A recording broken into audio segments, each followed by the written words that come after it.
nakakalungkot sa part na to is yung maraming nasawi. Mga taga-Abra, mag-prepared po kayo kasi kung ano yung nangyari sa Cebu, matitikman nyo po yun.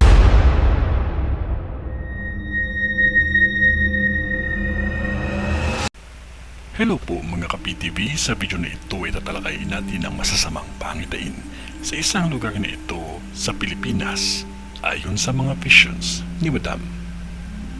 Pero kung ikaw ay hindi pa nakasubscribe sa aking channel, baka naman.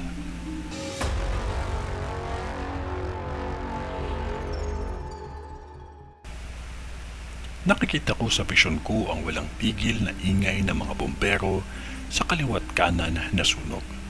Huwag pakampante sa lahat ng mga bagay na magiging sanhi ng sunog. Mahirap masunugan. Sa vision ko, grabe ang mga sunog na magaganap pa lamang.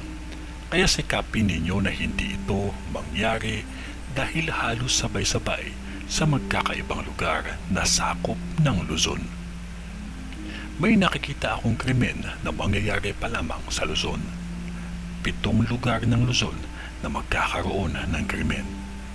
Ingatan ninyo na hindi mapasukan ang bahay ninyo ng mga magnanakaw, lalong-lalo na sa mga taga-Tondo, Parañaque, Pasay, Sampaloc, San Andres, Santa Ana, Pandacan, sa lugar din ng Muñoz, San Juan at Caloocan.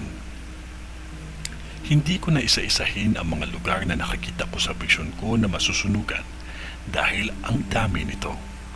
Magdasal tayo dahil may isang pangyayari na mangyayari pa lamang at hindi ito inaasahan ng lahat. Isang pagyanig o lindol na magaganap pa lamang. Ngayong buwan ay magpaparamdam ang hamon ng kalikasan ng mga pangyayari na hindi talaga inaasahan. Paghandaan ng lindol at pagbago ng klima at pagsabog ng bulkan. May nakikita akong sasakyang panghimpapawid na maaaksidente pa lamang.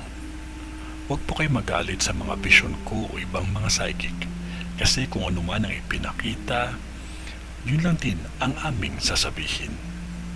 Isang babala na alam naman natin na ang mundo natin ay puno ng negatibong pangyayari. Nasa sa inyo pa din kung paniniwalaan ninyo. Ang mahalaga ay huwag tayo makalimot at manalangin na magtiwala na may Diyos. Magdasal. Ito ay ang bisyon ni Madam sa Luzon. Sa ngalan ng Diyos Ama, ng Diyos Anak, at ng Diyos Espiritu Santo. Amen.